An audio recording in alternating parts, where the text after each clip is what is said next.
Hello everyone, welcome back to my another blog. আজকে হচ্ছে 29শে April, মানে আমার জন্মদিন। তো আজকে সারাদিন কি করলাম সব কিছুই তোমাদের সাথে শেয়ার করব। তো পুরো ভিডিওটা দেখতে থাকো। সকাল সকাল উঠেই আগে স্নান করে ভালো করে পুজোটা দিয়ে নিয়েছিলাম, আর আমাদের পাশেই একটা মন্দির আছে, ওখানেও গেছিলাম পুজো দিতে। তো এসেই দেখি মা সকাল থেকে রান্না বান্না সব কিছু করছে, আর বুনুও এসেছিলো, মাসি দিদা সবাই মাকে হেল্প করছিল। রাতেই আসবে সবাই, এখন মা শুধু আমার জন্যই রান্না করছিল। তো তারপরে মা এখানে সব সাজিয়ে গুছিয়ে দেয়, আমিও রেডি হয়ে বসে পড়ি।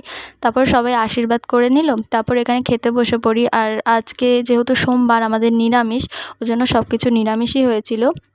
বাবা 5 রকম মিষ্টি এনেছিল, এখানে মা চাটনি, পায়েস, এটা একটা তরকারি, ডাল, এইসবই করেছিল, আর 5 রকম ভাজা। তারপরে খাওয়া দাওয়ার পর এখানে ডেকোরেশনের জন্য বেলুন ফোলানো হচ্ছিল। বাবা আর আমি গেছিলাম কেক কিনতে, আর বুনুও গেছিলো। আর এখানে রান্না করা হচ্ছিল রাতে সবার জন্য, আমার একটা দিদাই করছিল। আর এটা হলো আজকে ডেকোরেশন, যেটা আমরা সবাই মিলেই করেছি।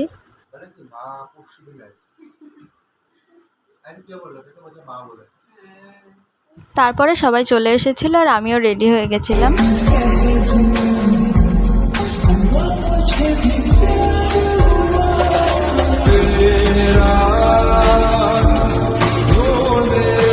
আমার জন্মদিন নিয়ে তো আমি খুব এক্সাইটেড থাকি, কিন্তু খুব গরম থাকে এই সময়টায়।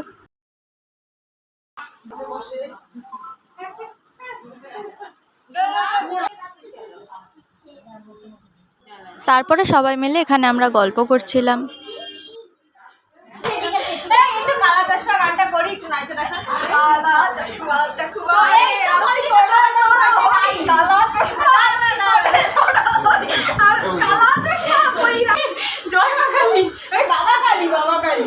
আশীর্বাদ কর, নমস্কার কর, আয়ুষ্মান ভব।